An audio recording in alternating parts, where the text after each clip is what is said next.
Dr. Ruth Gotian, and I am so excited we have an assembled group of high achievers here today. And we're going to follow up on the discussion from last week where it was brought up about the need to have mentors to really help you optimize your success in your careers.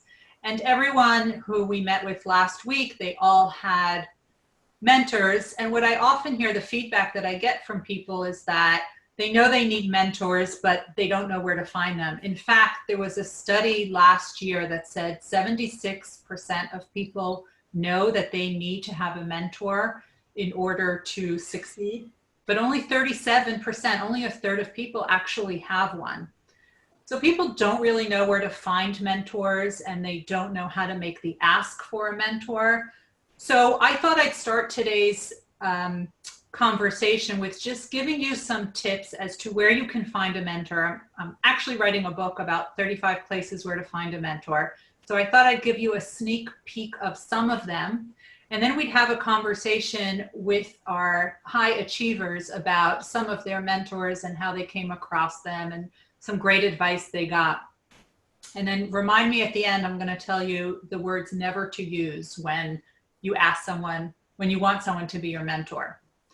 So the first thing I want you to realize when you're looking for someone to be your mentor is that you don't actually ask them. This is actually a relationship that develops over time, sometimes over years.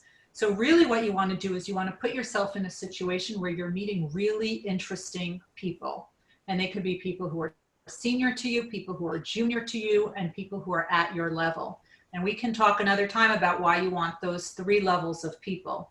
But right now I want to focus on some creative places where you can find mentors. So the first one is when we're back, when we're no longer social distancing, or even now while we have all these virtual events going on, very often there is a list of speakers. And it would behoove you to actually reach out to those speakers that you actually find something of interest with them and connect with them. Either send them an email, I'm greatly looking forward to your talk, or you can connect with them on social media. As you know, social media, especially LinkedIn, the usage has gone way, way up during the pandemic. This is a fantastic time to connect with people. I was very interested in hearing your talk, or I really liked your talk, especially whatever the topic was, or a comment that they made, or if they wrote an article, you can say that you really enjoyed their article, just as a way to connect with them. Now, what's important is that you want to engage with them over time. Not so much that you seem like you're stalking them, but enough that you are top of mind. So if they mention something, let's say they gave a talk and you read an article about something that was on the same topic, you can always send them a link. I saw this article in the New York Times and I thought of our conversation, or I thought of your talk, and just send it to them. Another thing that you can do is, again, going back to the social media, reach out to people that you admire with the same type of preamble of why you're reaching out to them. There's also something called a community of practice, and this is something that I really recommend. A community of practice are people who are like you. They are either in the same field, the same industry, the same occupation. It could be broken down by region, it could be broken down by gender, it could be broken down by race, ethnicity. So for example, it could be the American Management Association, it could be the New York Bar Association, it could be the Women's Mentoring Society, Women's Medical Society. There are all kinds of groups. Now, why this is so important is that these people have something in common already. So they would have a listserv, they might have conferences, they might have virtual happy hours these days, and you can connect with them and really form those relationships. And remember, mentoring, it's relationships that are built over time. So you want to be able to contribute to the conference, to the listservs when they have it, and really just add something dynamic. The conference breaks that they have when we get back to the in-person conferences, and also they have it when we have these 3-hour workshops these virtual workshops, they do insert breaks during the day. The breaks are a fantastic time to talk to other people. So there are actually statistics from the Center for Creative Leadership that says 70 to 90% of what we learn is done informally. So it's those coffee breaks, it's the line for the restroom, it's the time when everyone is just a little bit more relaxed that you can actually strike up a conversation with someone. Now, what's important when you strike up these conversations with people that you don't even know is that you should have what are called starter sentences. These are just benign sentences that you can use to start a conference. Where are you based? Where is home for you? What is the topic that you are most interested in hearing about? Which talk are you interested in hearing about? Do you know anyone else at this meeting? These are just starter conversation sentences just to get the conversation going. I do want to talk about alumni networks as well, because if there's ever an opportunity to connect with alumni from any of your previous institutions, and that could be school, that could be places that you worked, that might be a great way to connect with people who could mentor you as well. Former professors, former classmates, former colleagues are all part of that. So I just gave you a few of the many, many places where you can find mentors. And it's really about finding people who are interesting. They could be within your industry. I recommend that you also get people outside of your industry and striking up those interesting conversations. You never know where it will lead to later. So think about all those creative places. And I want to introduce some of our experts today so that we can get into the topic of conversation of where they found their mentors, who are their mentors, some of the best advice that they got from their mentors. And also I'll give you the tip of how I recommend to not approach someone to be your mentor. So guys, why don't you all introduce yourselves? And I want to start first by saying I always assemble these high achievers every week who so generously give of their time to help mentor others and really share their wisdom. So I'm hoping you can start by saying who you are, what industry you're in, and why you think you're here with this high achievers, why I would think you're a high achiever. I know why. Just some of your accomplishments. Dwayne, do you want to start first? I'll try. Yeah. All right. All right. So my name is Dwayne Allen Thomas. I am a lawyer. I'm based in New York. I also write for Psychology Today, and I also write my own blog. And my blog is titled Equal Results. The answer to the question of why you might think I was a high achiever is probably because it's hard to work for a judge and write about psychology, which is a entirely different subject at the same time. So that's my best guess. I think you're right. It's also, you have that degree in positive psychology. Do you want to tell people how we actually first met? Because it was actually one of those things that I listed. Oh, we met at a conference, and the name of the conference is called Renaissance Weekend, and just happened to be at the same place at the same time. Two people that hadn't been there before, and just sparked up a conversation. And what was so great was that the newbies to this conference had a different colored name tag. So we sort of stood out in a sea of veterans who were there. So when you see people, it right away connected us together because we were new. So we said, okay, that's something that we have in common. Clearly, I'm not from the legal profession, but there was a newbie in the same place, and that's how we connected. So, Brad, you want to go next? My name is Bradford Cain. I originally am a lawyer, worked in different capacities in government, both in Congress and in California state government. And more recently, I am now the author of a book over there. Love it. Called Pitchfork Populism, 10 Political Forces That Shaped an Election and Continue to Change America, that explains past, present, and future, including the implications to the post-Trump era. Great. Janis, you want to go next? Oh, we met at that same conference. Yes. Right? Renaissance Weekend.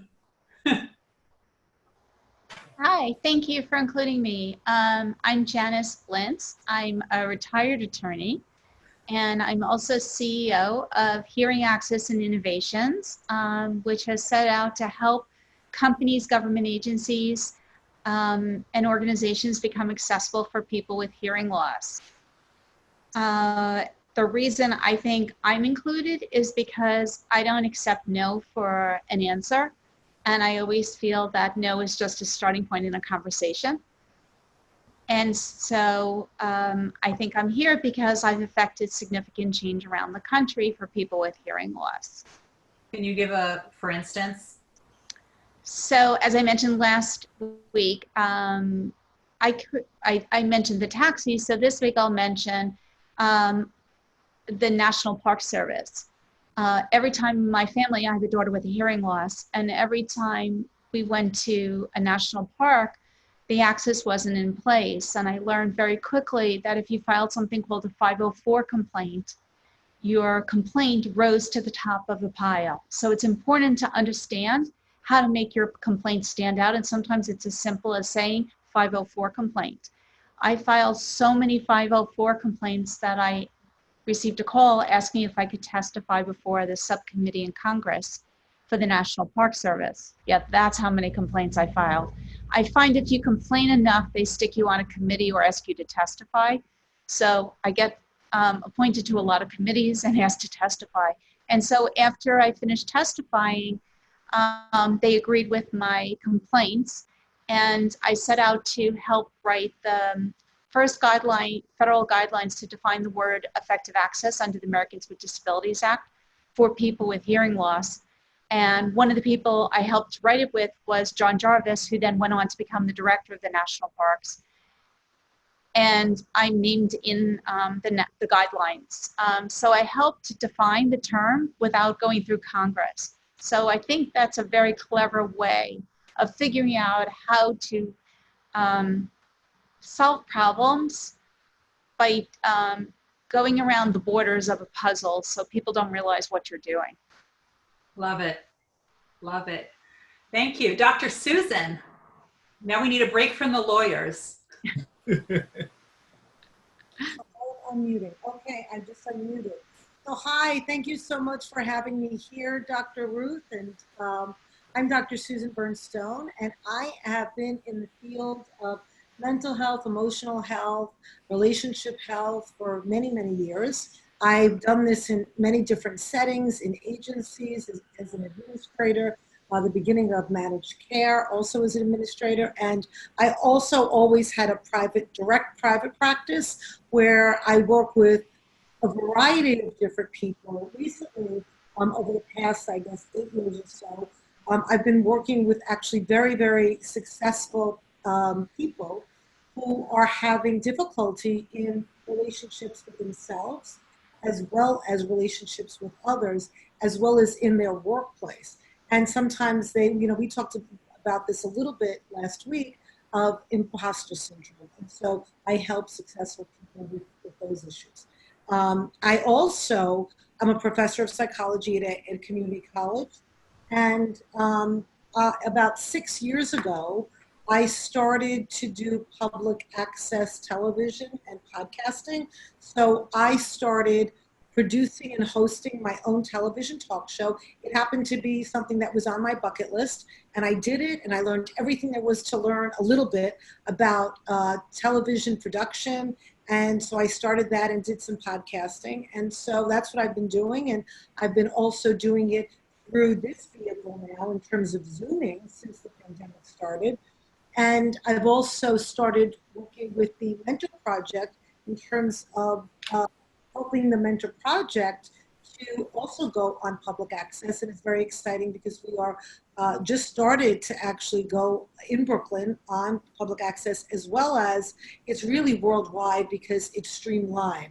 So that's what I do. And I also do interviewing, and I help people to tell their stories in a way that it's almost like a therapeutic storytelling, but not only is it great for the person I'm interviewing, but it's very interesting for the audience to also see that. And why am I included tonight? I think partly because of my work in podcast and partly with my direct practice and all of it. And Ruth and I just really getting to know each other more, and we're going to be collaborating on lots of different levels. So it's exciting, and thank you.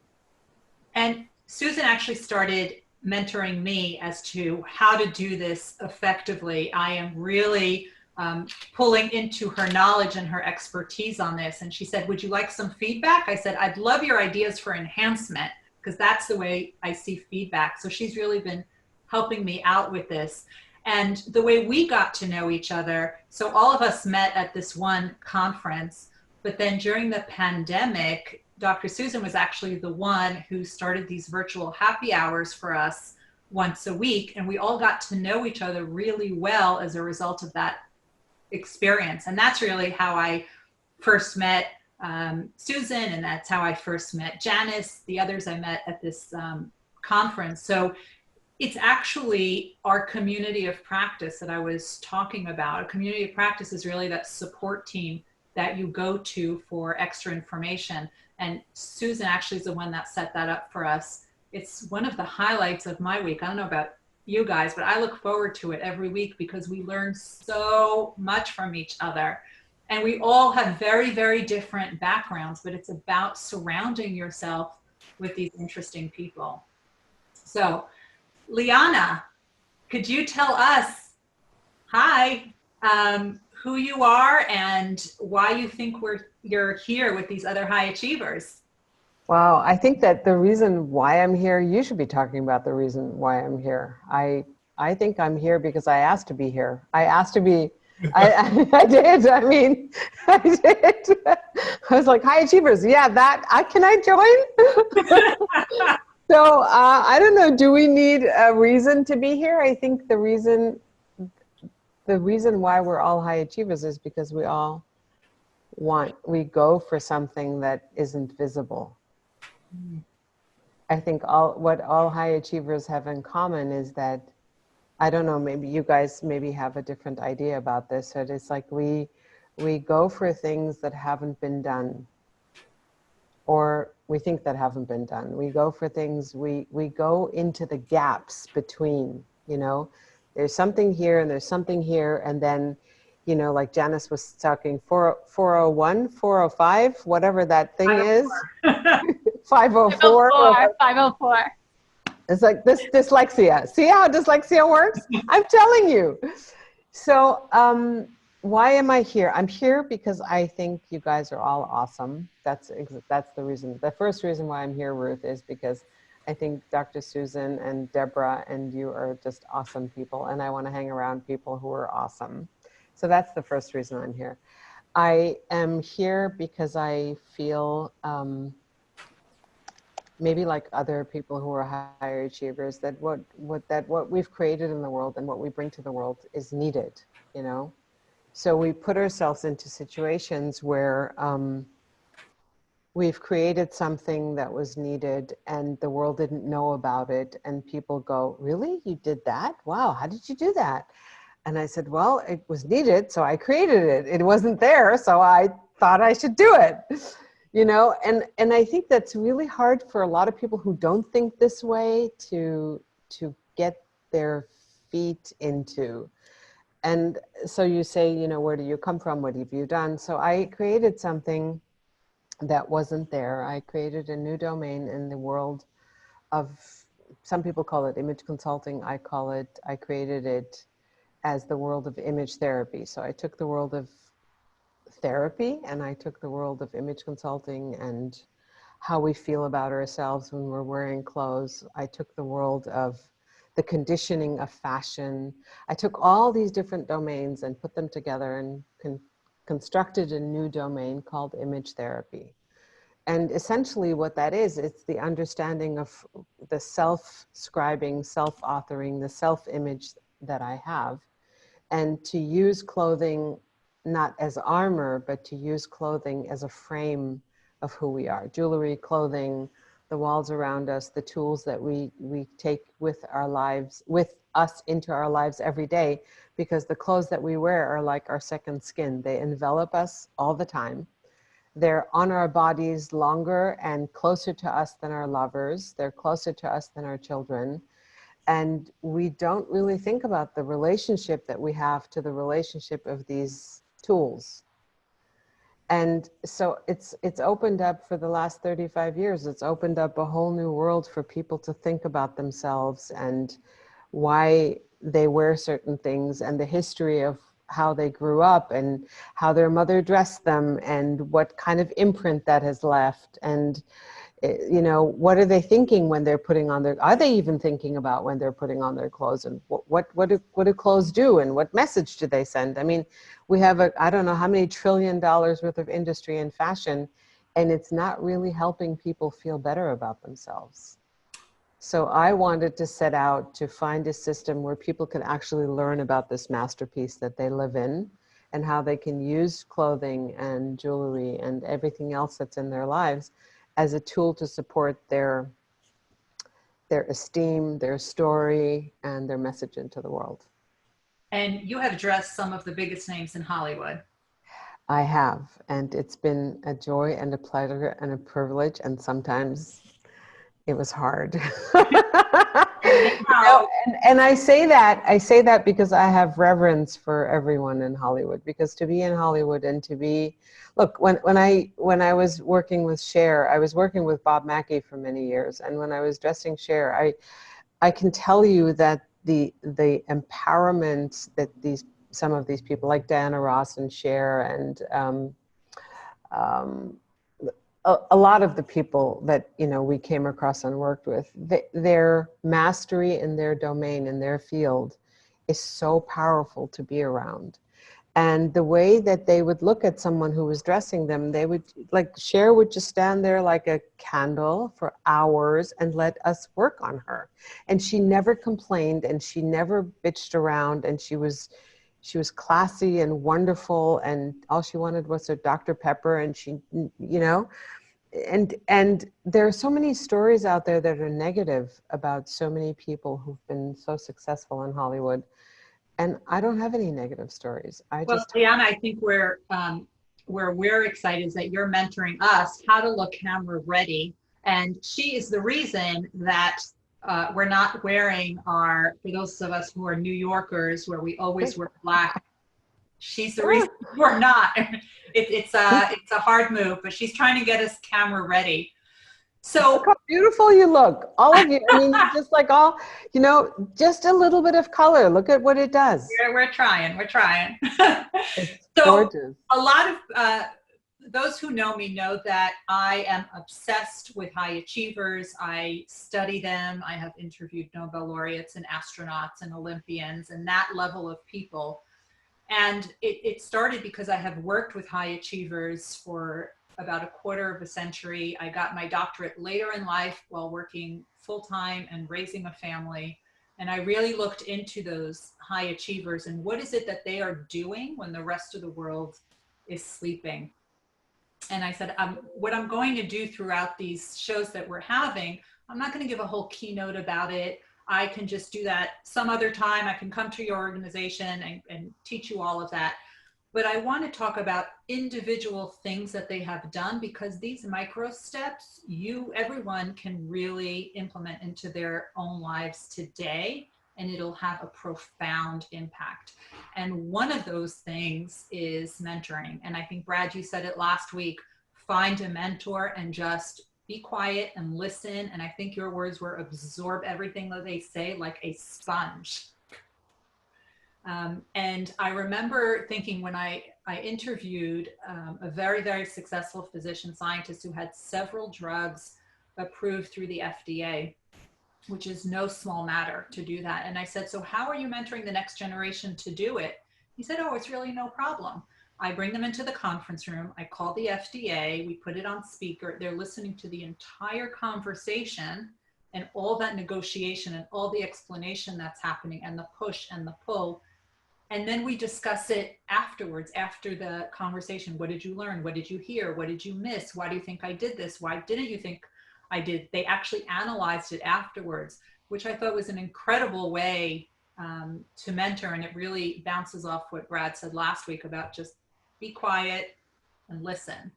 I was wondering where you guys met your mentors, if you have one, where you met them, and some great advice that they gave. Liana, you guys don't need to raise your hand. You can We're go like we're in school. mute. We're like we're raising our hands. Yeah, we're not doing that. We're having conversations.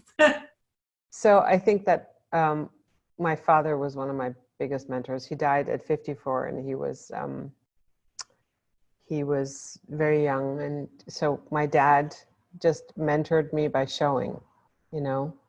So a lot of it was through osmosis, because I was too young to even, like, he wouldn't say, "Come, sit. This is how," you know. He would create chandeliers in Eastern Europe and Czechoslovakia, and then the pieces would come, and then he would say, "You want to just sit with me while I'm doing this?" And then he would teach me how to put together a chandelier, like big ass chandeliers, you know, with like 6 feet span.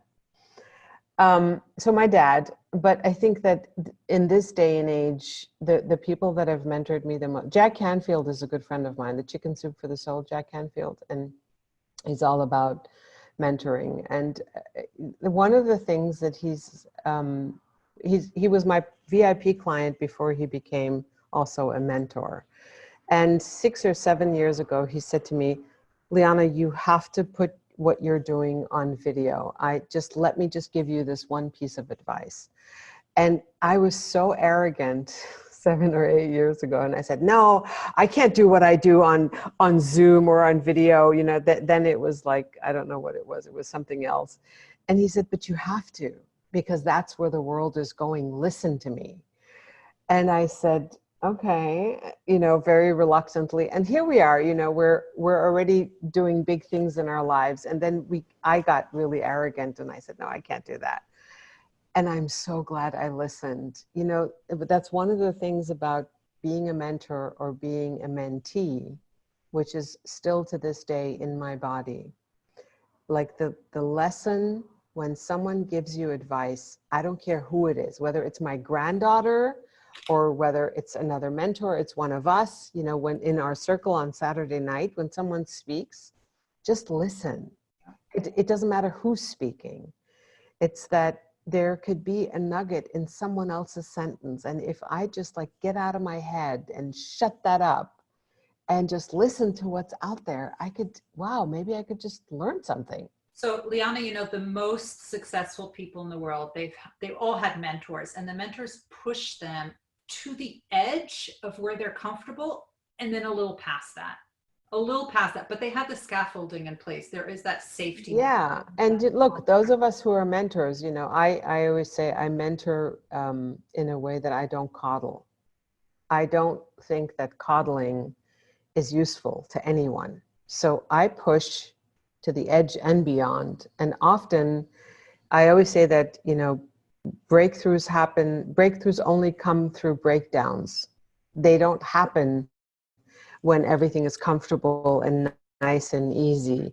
And in my own life, when things are going really, really well, I declare a breakdown, because when things are going well, it means I'm not learning. Yeah. It means I'm not past my comfort zone. It means that, oh, well, this is nice and cushy and comfortable. I declare my own breakdown inside of my own world. So I think the best mentors I've had were people that showed me to my own dark side. Well, that's where you learn, right? If you're always comfortable, you're not learning. You have to go a little bit past that. But the issue is we don't know what we don't know. So if you have mentors who have that experience and have that perspective, they can open those doors to what we don't know. And if we're lucky, we'll be a little bit uncomfortable about it, but we can actually always go to them with questions and concerns and comments. And is it supposed to be this way? And Brad, you've been in government a very long time. Yeah. One of the things that's this one I want to ask in this group is, how many of you go to the place with someone else that's really uncomfortable? How many of us actually in this group do that? Everyone can go off mute. I think, yeah, I would answer that, but I noticed that, Ruth, you were asking Brad a question. So do you want to go and ask him a question? I don't think Liana heard you. I didn't hear that. No, yeah, no, you didn't hear it. Because sometimes So I just wanted to bring that back to. Thank you. Brad, you've been in government a very, very long time with a very colorful and eclectic career throughout government. Who were your mentors when you were there? Well, I'd actually like to bring it back to how you began when you were going through kind of the how to find a mentor. I wanted to take off from your launching point. I completely appreciate and agree with what you were describing, because you wrap together the notion of mentorship with the notion of networking. And it's so, networking is very useful and important in many respects, and this absolutely being one of them. The thing that strikes me about mentorship, that first of all, for those who are maybe trying to figure out how do I find a mentor and what is mentoring, one of the important things, starting points, is that mentoring this is not your great grandparents mentoring. This is not like Middle Ages England where you went off to be the cobbler's apprentice or to work for the tailor or the butcher to learn the trade. Right. So it's not as though one needs to have a specific single mentor who has that defined relationship. It's more like what you were saying in terms of when you look around you and you see who's there. The way I look at it is that there's a linkage between the word mentoring and emulating, in that often if one is a young person especially, but not only, because it's a learning process, and even someone in their 70s, 80s can find a new mentor because of something else, but obviously it's especially important when starting off. But it's often based on what do you want to be? What skills do you wish you had and want to acquire, and who do you emulate because of that? And so often the question of how do you find a mentorship, in my mind, is about being able to identify people who have what you don't, or have what you want, or where you want to go, where you want to be. And you don't have to have just one mentor, and it doesn't have to be a mentor, for everything, like being, the tailor's apprentice, but rather having a mentor for this and a different mentor for that and a different mentor over here. And that mentor doesn't even have to know that they're your mentor. That's right. Question of, if you have some vision of where you want to go or who you want to be, it's a question of being able to spot that talent and be able to be a sponge in receiving. For that matter, in today's world, with telecom being as it is, one can also choose mentors who are public figures who one would never have the opportunity to come in contact with. But that's not as good, of course, because it's much better when there can be give and take. If it's someone in your work arena, maybe not even in your office, but someone in your work arena where you can just silently be a sponge and pick up their lessons, because you're trying to, how did that person get, that person's really good. They are really polished. How can I be like them? It's nice to be able to also have a conversation with, hey, how did you decide when you got to that fork in the road? Why did you go here instead of here? Or how do you do X? So to be able to have that conversation adds a lot of value. I agree. So who's your mentor? Where'd you find? Well, different people for different things. So first I'll give you a fun example. Yes. One of my passions is basketball. Back when I spent every moment on the court that I could, I remember one of my mentors in basketball was Magic Johnson. When I would convince myself that I'm Magic Johnson, I would throw better passes than on times when I wasn't doing that. And that goes back to what we talked about last week with inspiration and all that. But so, for example, in a more practical sense that tied in with my career, when I worked in Congress, there were a number of people. There were for different purposes. There were, for example, one person whose political sensibilities was just so acute that I would try to learn from them in terms of how they recognized opportunities and things like that. There's another person who I've thanked many times for. He was my mentor in learning timing, because timing is so important in politics, but not just politics, probably anyone's profession, in different ways at least. If you're an anesthesiologist, timing matters.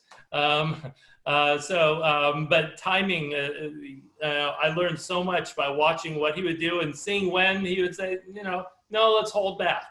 And there were other people in terms of legislative drafting, and other people in terms of, how do you form a coalition? So I had different people for different things, as opposed to having one specific designated. I think that's great, Brad, because it reduces the amount of trial and error when you can actually go to someone or to some people who have already tried this, and you can learn from their mistakes. You don't have to copy everything. You're not their mini-me, but you can actually learn from their experiences and take what you find valuable so that you don't need to reinvent the wheel each time. Absolutely. It definitely comes, just in total accord with that. All the lessons that you learn from mentors and anywhere else, and we talked like last week also about learning, like management skills, which can help you learn how to do your job even if you're not managing. Whatever you're absorbing, whether it's through reading or through various mentors and all that, you're still you, and you put it in your big stew and you stir it up, and you digest. You take what is most important to you, what resonates with you, and you're still going to present it in your own way. So it's that same explanation really of what is creativity. There are very few people who may be someone of a Picasso nature of that extreme creativity. Most people, their creativity is informed by their world around them and everyone they studied and everything they learned, and then they come up with their own variation that is uniquely them. So that very much because everyone corroborates with what you were saying. That's right. Susan, you were going to chime in. Yes, I want to address something that I've experienced people struggle with, and this is I'm taking a step back in terms of where people need to be in order to actually allow the mentor processing in. Because I've seen this both with young people and also, quote, experts at something, or people who are already established in doing something, and that is being comfortable with being uncomfortable, yes. Being personally comfortable with not knowing something. And too often, and I've experienced this myself and had to work on it, but too often there are people that are feel like, oh, that means I'm going to have to show my vulnerability, and I'm going to have to show that I don't know something. And so I see different categories of people experiencing this. There's young people first starting out, and they want to prove themselves. And how are they going to allow themselves to show that they don't know when they think, but of course they can't know. When we're doing something for the first time, we can't know what to do. So every one of us, when we were doing something for the first time, we didn't know that. And then there are people that are already established in their professions, and they want to learn something new, but they're so used to being the expert that it's uncomfortable to now be the non-expert. And that's for a lot of people, it's an uncomfortable place to be. But it's okay to be there, and you almost need that. You need to be able to say, I have no clue in this. I want to know. And that's both if you're having a mentor that's directly, or even you're just observing them and you want to talk to them. So, and in my experience, it's interesting because I've gotten this question of who have my mentors been? And it's taken me a long time to figure out who actually have been my mentors. And it's only now that I'm reaching out to people that are mentoring me directly, like Liana, like Debbie, like Ruth, like all of you are beginning to where I can specifically say, oh, wait, I want to learn this. And it's okay to directly reach out to people and say, hey, can you help me with this? That's and then right. Brad, you were saying, there might be mentors that you have that you are emulating that you don't even know. But sometimes we don't talk about that piece about what people need to acknowledge within themselves in order to really make use of that mentoring process, if you're the mentee. You're right. And I think, Susan, what you said about that issue of vulnerability is so true. And this is something I always teach when I try to tell people about how you have to be the expert, and you have to be the expert in the room, not the world expert, but just the expert on the topic in the room at that time. If you go, all of us have given public talks. And do you know what the most vulnerable seats are in any auditorium? Brad, you know? Front row. Front row. Why the front row? You're right, by the way. Because you're so exposed. People who sit in the front row are willing to be called on, are willing to get squirted water on. People who sit in the front row they know that they're facing whoever's on the stage. And you know, it's so interesting that you say that.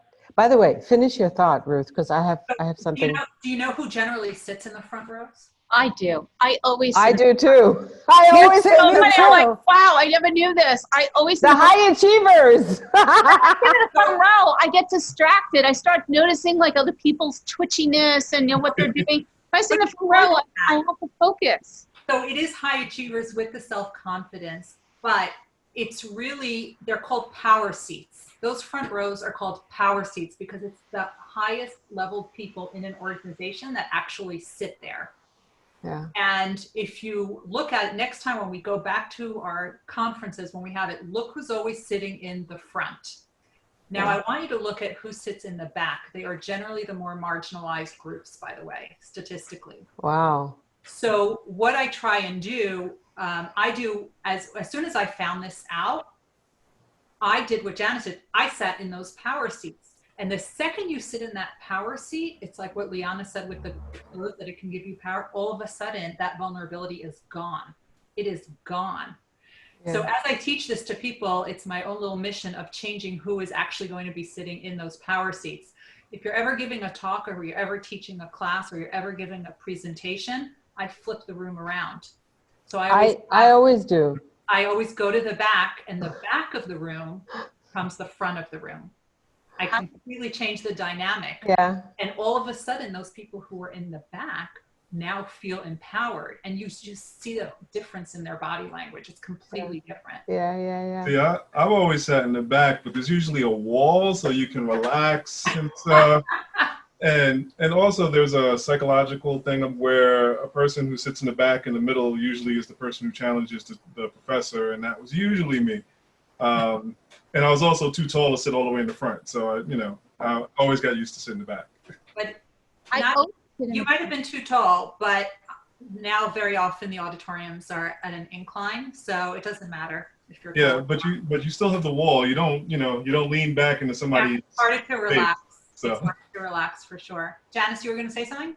No, I always sit in the front. It's like since I was little. I mean, I was always like dead center, like front, or the third row, dead center front. I want to be 100% focused, and I don't want to be distracted by people, not paying attention.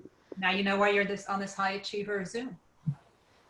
So now when you ask me that, my new answer is going to be because I sit in the front. That's why I was invited. It is true.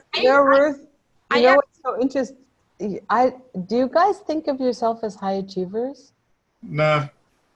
I don't think of myself as a high achiever. I always say to my students, I say, stay in your lane. Just stay in your damn lane. Just put your head down and go. Do what you're meant to be doing. Like, don't look over there. Don't look over there. Don't look behind you. It doesn't matter what other people are doing. Just you do your thing. So when you named this the high achievers, I'm like, I don't know. Most high achievers don't think of themselves as high achievers. Oh, they don't? Oh, say more about that. No, and they have imposter syndrome. Oh yeah, absolutely. It's mostly the high achievers, and they usually get it after they have won an award, something big, something prestigious. There are Nobel laureates that have it. Olympic gold medalists have it. Absolutely. But it's interesting what Brad was saying, because I have the same thing where I'll have my one mentor in my specific field. She will teach me like the history, and my mentor Arlene has taught me the history of like disability access. I couldn't do, because you have to stand on the shoulders of the people who came before you, and you need to understand the history to avoid reinventing it. That's right. But in terms, I have also task-specific mentors, and I think that the distinction is when you are a curious human being, I think, which everybody here is, you are like a sponge. And so anytime you see someone who, and I try to surround myself with people who are way smarter than me.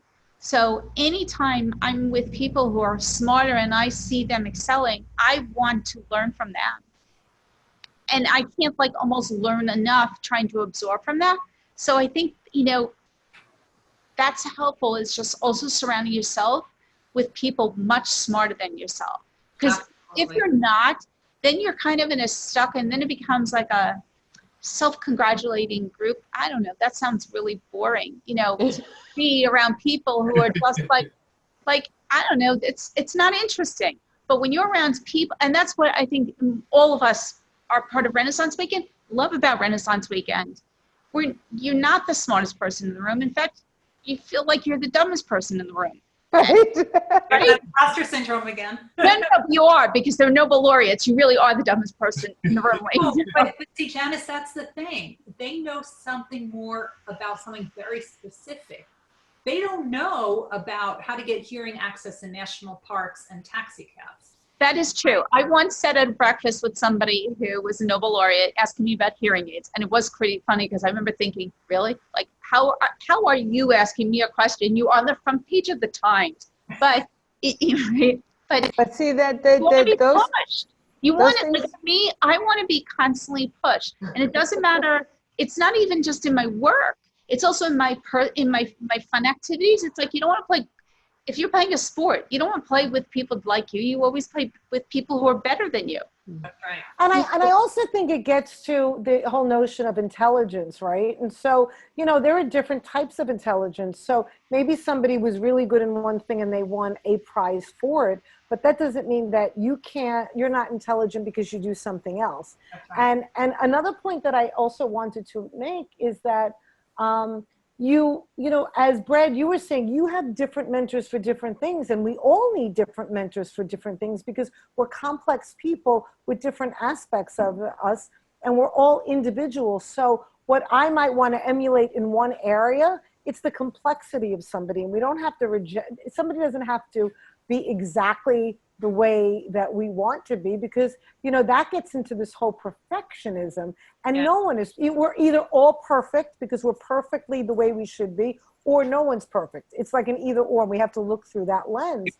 But the other point that I wanted to make was there are times when you also need to do things and be willing to do things from the bottom. So if you're a successful person in one area, but you want to learn something about something that you know nothing about, get in from the bottom sometimes. Like when I was learning how to do television and do production, I started at the very bottom. Now I already had my doctorate. I was very successful in certain areas, but I held a camera for other people.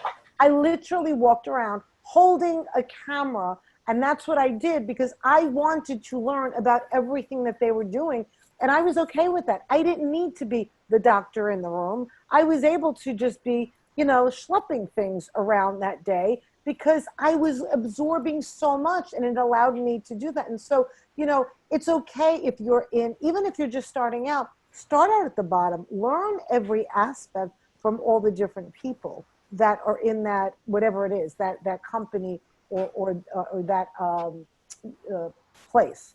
That's a great point, because the high achievers, they're constantly learning, and they're learning in an informal manner. They don't sit in a classroom very often, and that happens a lot with adults, but they're constantly absorbing information, constantly asking, constantly listening, constantly observing. They're getting that information any way that they can. And what you said about starting at the bottom, the most successful people in the world, as successful as they are, they still do the very, very basic things that they did decades earlier. That foundation, they still do every day. So, you know, Kobe Bryant was still doing the same drills that you would see in a junior high school. That's how he started his day early on. The physician scientists that I have interviewed, and many of them Nobel laureates, they're still designing and executing experiments. They don't just have a team that does it.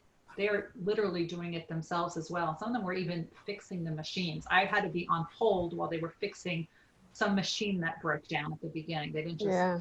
call in. So that You was know, Ruth, one of the things that I mean, and I don't talk about this a lot because it was such a big part of my life. It was so embodied that having been dyslexic my whole life and not knowing what the hell that was until I was 30 and came to the United States, it was like, okay, well, I don't know what that is. I don't know how to do that. I had to figure it out. I had to go ask people because I couldn't get it from a book. And so I'm so grateful to this piece that other people call a learning, they called it a learning disability when I came to the States. And I went, oh my God, I am so grateful to my dyslexia because I had to figure out other ways and people to ask. And I found it like the most helpful thing. And so I'm only saying this in this forum because somebody might be watching and they might go, well, I can't do that. I can't be a high achiever because I have X or I have Y or I have blah, blah, blah. It's not true.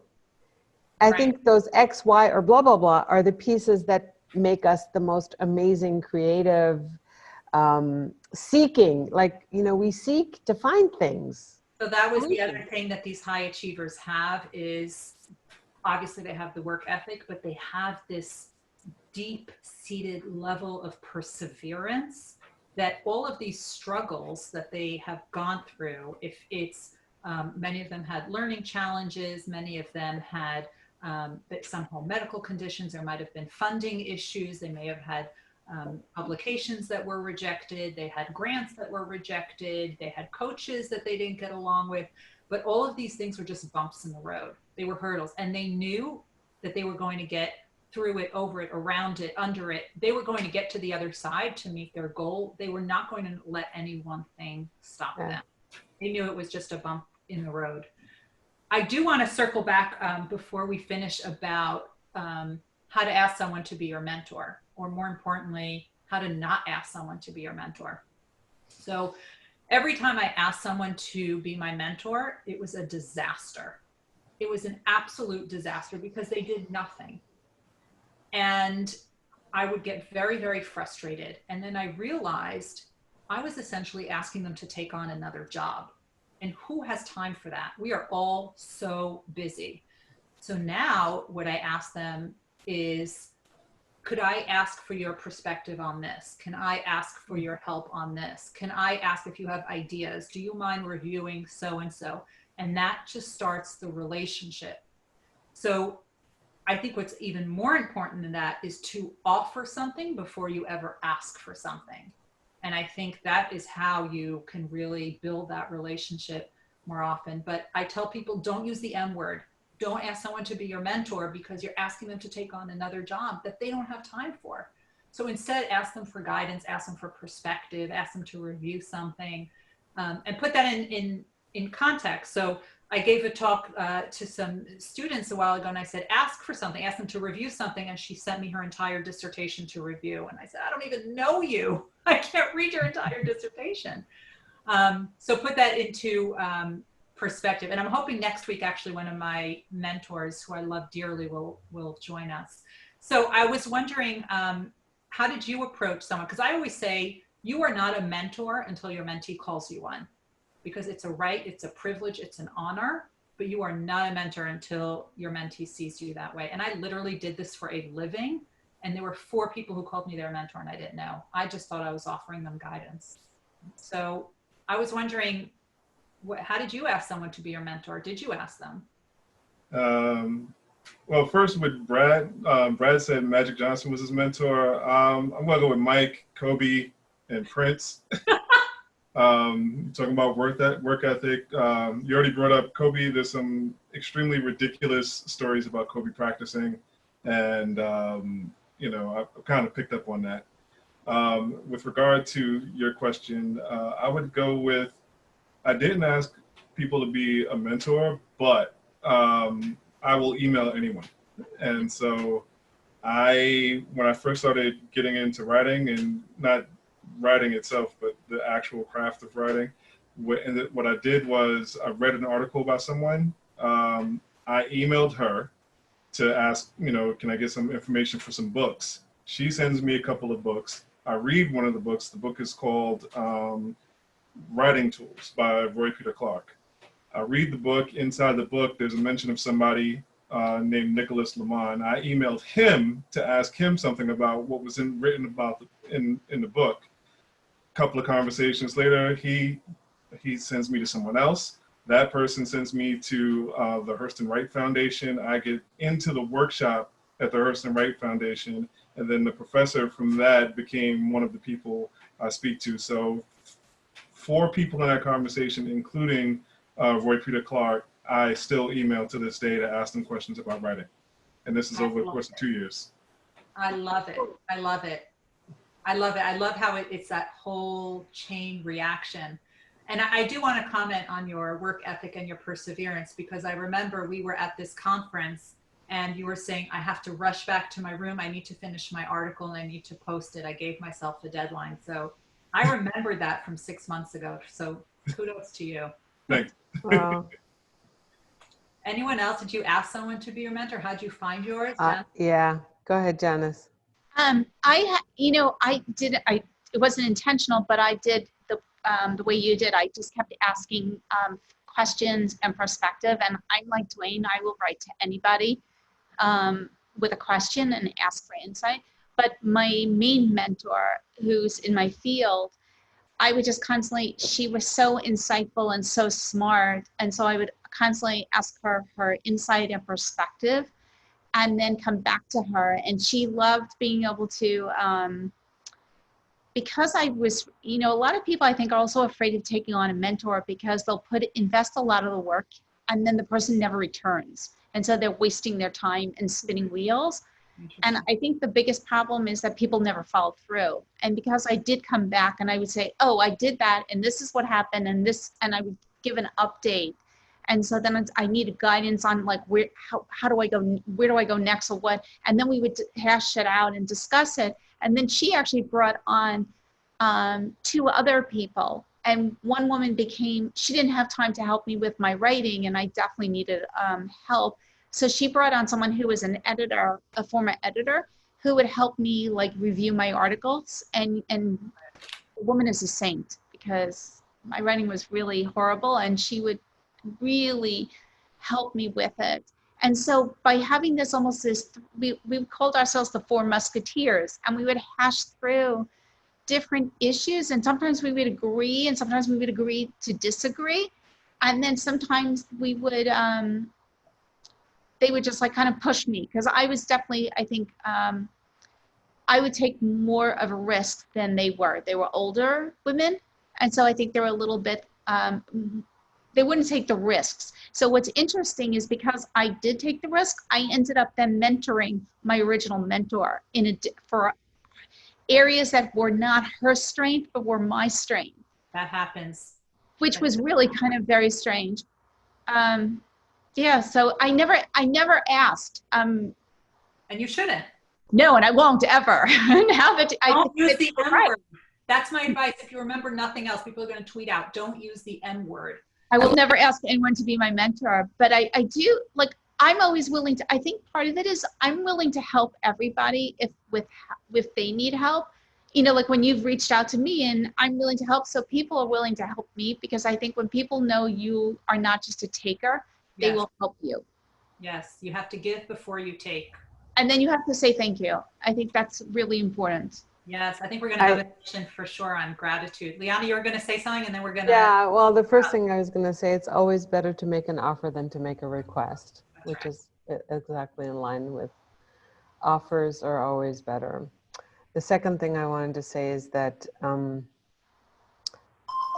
I've had some amazing mentors in my life, some that I paid to be my mentors, meaning in their program.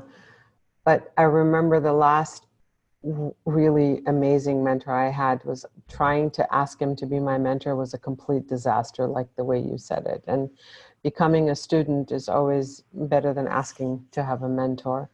And the other thing that I want to say is that the best way to have gratitude for your mentor is to just be a living, shining example of all the applications that you've been given, all the suggestions, is to embody the learning, you know, not just to carry it in your head like in a tiny little vault and never share it with anyone. Is that when we become the embodied example of what it is that we were curious about, then suddenly it unfolds in multiple million ways, and it just edifies the mentor. Whether you're doing it with acknowledgement and gratitude with the person and a name, or in my case, it's often I just watch them blossom and I go, oh my God, that's what makes me so happy. You know, as a mentor, like I'm sitting in the back of the room and I'm watching them blossom. And that's, for me, that's good enough. You know, it's that everyone has their own, but I think the embodiment of what we've learned to take that and put it in someone else's lake, I think is the best way to. And one of the sessions that we're going to do, I really want to talk about how to take it from mentoring to sponsoring. So once you see that your mentee does these amazing things, how do you sponsor them? How do you amplify their voices? And we'll cover that at another time. If people want to hear more about you and learn more about you, just tell everyone where they can learn more about you. Brad. Pitchforkpopulism.com. Awesome. And there we get information on your book too, right? Me, book, whatever, and contact if one wishes to reach out. Oh, that's great. Thank you. Janis. Hearingaccess.com or janislynch.com. Awesome. Dwayne. Equalresults.com. And you can find a link to my Psychology Today stuff from there. Great, which is great read, by the way. Thanks. Liana. BeTheOffer.com. Awesome. Dr. Susan. Dr. Susan Bernstone at gmail.com, or you can Google me and you'll get my website, or you can get me also at mentorproject.org. You can look for me as a mentor and you can contact me there. So there's lots of ways. Google me, Dr. Susan, Birnestone. Fantastic. And Dr. Debbie Heiser, who is hiding but controlling everything that we are doing. So Yes. The Mentor Project. I guess we can find you Debbie? on the Mentor Project. Debbie, is that true? Yeah. Yes. You can check out mentorproject.org and reach me there, or on Facebook, the Mentor Project Facebook page. Fantastic. And this was phenomenal. I learned so much. Thank you so much today. Oh, that's great.